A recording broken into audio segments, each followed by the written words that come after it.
Tag TV brings you daily news bulletin from India. Breaking news and views from India. You're watching South Asia NEWSLINE, and here the top stories we are tracking for you on Thursday, the 27th of March. PM Modi urges stronger ties with Bangladesh amid rising tensions over minority violence. India-China issues expected but can be addressed without conflict, says Indian Foreign Minister. And UN experts urge Pakistan to release detained Baloch activists and end crackdown against protesters.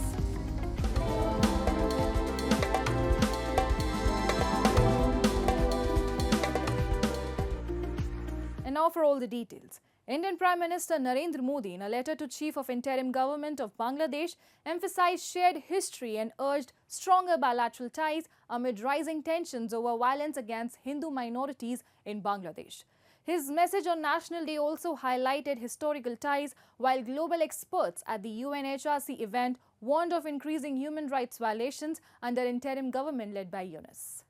Amid strained relations, India's Prime Minister Narendra Modi, in a letter to Bangladesh's interim chief, Mohammad Yunus, emphasized the shared history between Delhi and Dhaka, urging him to strengthen bilateral relations based on mutual sensitivity to each other's interests and concerns.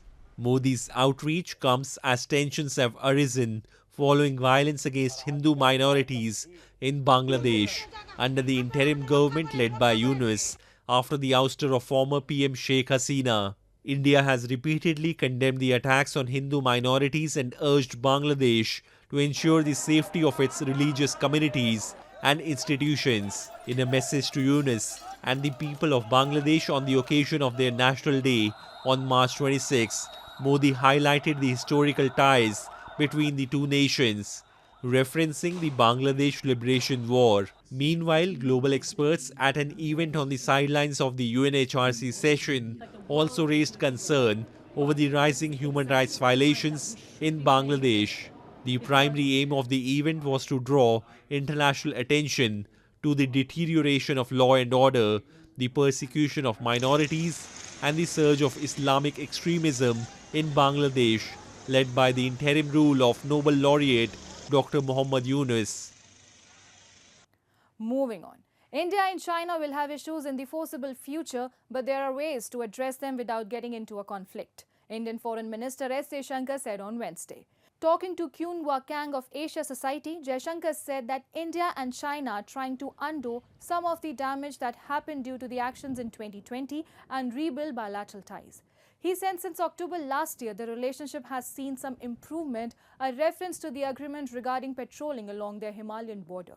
The agreement thawed a standoff that began in 2020 when Indian and Chinese soldiers were killed in clashes.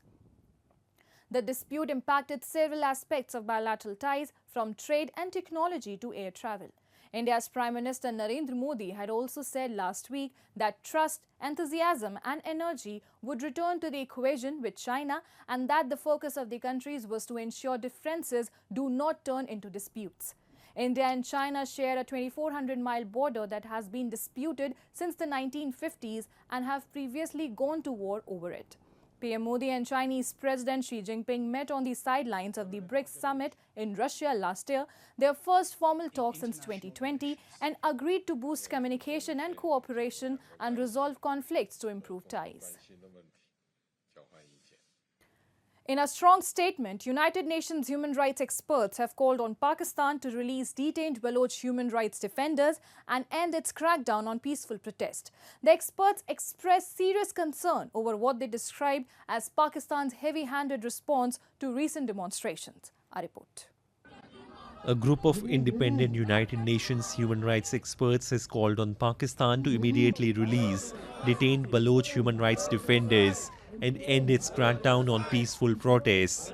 In a statement released on Wednesday, the UN experts expressed concern over the action by Pakistani authorities on Baloch human rights defenders, particularly Pakistan's counter-terrorism department's alleged detention of several prominent members of the Baloch Yakjehti Committee, a group advocating for Baloch minority rights.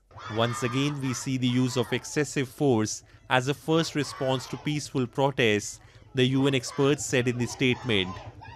While acknowledging the trauma caused by the March 11 attack, they condemned Pakistan's heavy-handed response, describing it as arbitrary detention, enforced disappearances, and violent crackdowns that could worsen unrest rather than ease tensions. The UN experts voiced strong concern for the welfare of the detained activists and urged Pakistani authorities to provide immediate clarity on the fate and whereabouts of those allegedly subjected to enforced disappearances. We urge Pakistani authorities to immediately release the detained defenders and to refrain from misusing counterterrorism or public safety measures against peaceful activists, the experts emphasized. In a subsequent demonstration on March 22, BYC activists, including prominent human rights defender Maharang Baloch, staged a sit-in protest with the bodies of those killed in the Quetta police operation. Police later raided the sit-in using batons and tear gas to disperse the crowd. Several BYC activists, including Maharang Baloch, were arrested.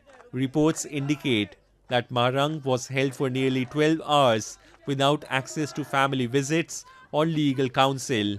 On March 24, Karachi police detained another BYC leader, Sammi Deen Baloch, as she protested outside the Karachi Press Club. Authorities reportedly ordered her detention for 30 days under the Sindh Maintenance of Public Order Ordinance. The World Food Programme has warned that Afghanistan's child malnutrition program may cease without immediate funding, impacting millions of vulnerable children. The World Food Programme has warned that without urgent funding, its child malnutrition prevention programs in Afghanistan, Yemen and Syria may be suspended within months. The organization needs $1.4 million to carry out its operation in 56 countries in 2025. The UN-affiliated agency issued this warning, stressing that a lack of funds could halt its global efforts to combat child malnutrition in 3 countries. The World Food Programme has been facing severe financial challenges, particularly following the suspension of US assistance. Last year, the US provided $4.5 billion of the organization's $9.8 billion budget, a crucial part of its funding. The growing threat of malnutrition in countries like Afghanistan is a direct result of ongoing conflicts and climate change. The WFP's continued work is vital to combat this crisis, but without adequate financial support, its ability to help millions of vulnerable people is at risk.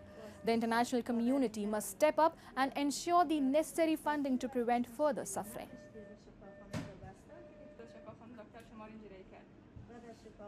Moving on. Former Sri Lankan Navy Commander Admiral Vasanta Karnagoda has condemned the UK's sanctions on Sri Lankan officials, including him and 2 other former military leaders, calling the action hypocritical. In an interview with the Daily Mirror, he accused Britain of ignoring its own colonial-era atrocities in Sri Lanka and India while imposing human rights sanctions on Sri Lankan military personnel over the civil war with the LTTE that ended in 2009. He questioned why the UK remains silent on global conflicts like Gaza, Syria and Afghanistan but targets Sri Lanka. He also alleged that LTTE sympathizers in Western nations are lobbying politicians to pressure Sri Lankan's military leaders. He urged that Sri Lankan government to take a strong stand against external influence. A UN panel in 2011 found credible allegations of serious violations by both sides, some of which would amount to war crimes and crimes against humanity. And Nepal's ruling alliance party CPN-UML has strongly condemned recent media reports claiming that Prime Minister KP Sharma Oli accused India of conspiring to remove him from office. The party's Department of Foreign Affairs released a statement calling the allegations baseless, misleading and fabricated. The controversy stemmed from reports suggesting that during a secretariat meeting on March 17, Prime Minister Oli had not only blamed India for attempting to destabilize his government, but also advocated for the arrest of former King Gyanendra Shah. The party dismissed these reports as fictitious, deceptive and maliciously designed to mislead the public and tarnish Nepal's leadership. It further said the dissemination of such misinformation is a deliberate attempt to disrupt Nepal's internal harmony, sow discord in the region, and create unnecessary strain in Nepal's diplomatic relations. particularly with India, Kathmandu's closest and most valued neighbors. It emphasized that Nepal's diplomatic ties with India remain strong and stable, adding that any attempt to undermine these efforts through fabricated narratives is detrimental to Nepal's progress and regional stability.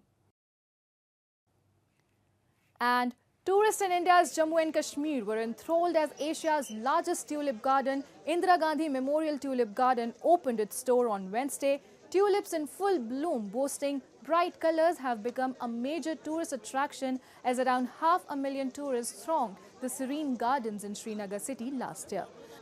The garden, spread over an area of 30 hectares, is nestled on the foothills of Zabrawan mountain range with a view of the iconic Dal Lake. Its opening also marks the beginning of a new tourism season in the Kashmir Valley. 1.7 million, 17 lakh tulips will be on display. And other than tulips, spring blooming, all other spring blooming bulbous plants will also be in display. Kashmir specially आया था कि ये tulip सुना था, नाम भी कमल था, कभी कमल के फूल देखूंगा, पर कश्मीर जब भी देखा था बमबारी ये और वही देखता था, आज आया तो एकदम चमन सा लग रहा है. That's all in tonight's edition. We will see you same time tomorrow. Good night.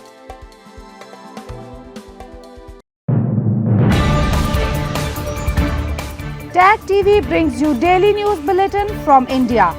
Breaking news and views from India.